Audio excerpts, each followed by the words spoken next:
16 বছরে বাংলাদেশে যদি একটি সংগঠন থাকে সবচেয়ে বেশি জুলুমের শিকার হয়েছে, সেটা হচ্ছে ইসলামী ছাত্র শিবির।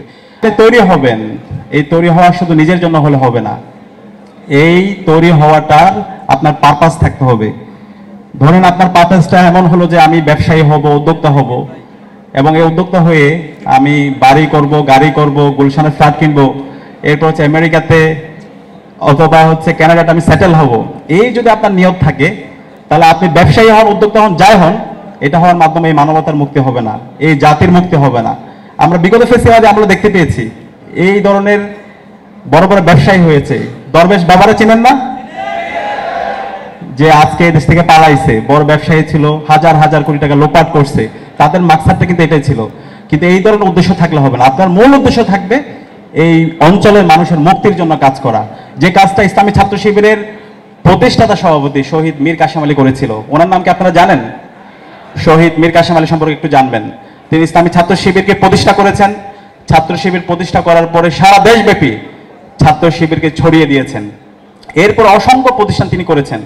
সারা জীবন তিনি মানবতার জন্য, এই অঞ্চলের মানুষের জন্য, সারা বিশ্বের জন্য তারা কাজ করে গিয়েছেন। তিনি হাসপাতাল করেছেন, স্কুল করেছেন, কলেজ করেছেন, মাদ্রাসা করেছেন এবং শিক্ষা প্রতিষ্ঠান করেছেন, মিডিয়া তৈরি করেছেন। পার্বত্য অঞ্চলের যারা পাহাড়ি আছে, উপজাতি আছে, তাদের জন্য তিনি হাসপাতাল করেছেন। একই সাথে সারা বিশ্বের যারা নিপীড়িত মানুষ আছে, মজলুম আছে, তাদের জন্য কথা বলে গিয়েছেন। এবং একই সাথে দেশের স্বাধীনতা, সার্বভৌমত্ব, অখণ্ডতার জন্য, আধিপত্যবাদের বিরুদ্ধে, আগ্রাসনের বিরুদ্ধে কথা বলে গিয়েছেন। তো আমাদের মীর কাসেম আলী দরকার, আমাদের সালমান এফ রহমানের দরকার নাই। আমি বিশ্বাস করি আমাদের সামনে এখানে যারা আছে তাদের মধ্য থেকেই শহীদ মীর কাসেম আলীদের মতো উদ্যোক্তা তৈরি হবে এবং তারা এই অঞ্চলের মানুষের মুক্তির জন্য তারা কাজ করে যাবে। আজকে ইসলামী ছাত্র শিবির আপনাদেরকে নিয়ে আয়োজন করেছে। ইসলামী ছাত্র শিবিরকে বলা হয় মেধাবীদের সংগঠন, কিন্তু আমি বলতে চাই ইসলামী ছাত্র শিবির মজলুমদের সংগঠন। আজকের যে আয়োজন, আজকে আপনাদেরকে নিয়ে অসাধারণ যে আয়োজন করছে, এই আয়োজনটা এমনি এমনি হয় নাই।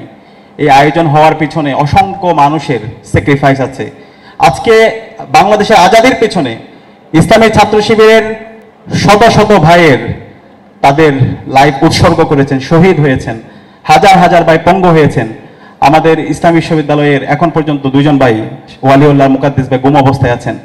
আমাদের রাজশাহী বিশ্ববিদ্যালয়ের সেক্রেটারি নোমানি ভাইকে দিনে দুপুরে কুপিয়ে হত্যা করা হয়েছে।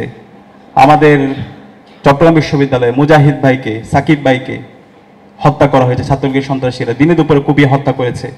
এভাবে বাংলাদেশের প্রতিটি ক্যাম্পাসে, আমাদের এই ঢাকা বিশ্ববিদ্যালয়ে অসংখ্য শিক্ষার্থীদেরকে শুধুমাত্র নামাজ পড়ার কারণে, ভালো কাজের দিকে শিক্ষার্থীদের আহ্বান করার কারণে তাদেরকে নির্মম নির্যাতন করা হয়েছে, নিষ্পেষণ করা হয়েছে।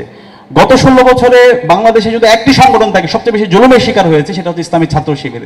আপনারা সম্প্রতি গুম কমিশনের রিপোর্ট দেখতে পেয়েছেন, যে গুম কমিশনের রিপোর্টে দেখানো হয়েছে একক সংগঠন হিসেবে সবচেয়ে বেশি গুমের শিকার হয়েছে সেটা হচ্ছে ইসলামী ছাত্র শিবির, 31%।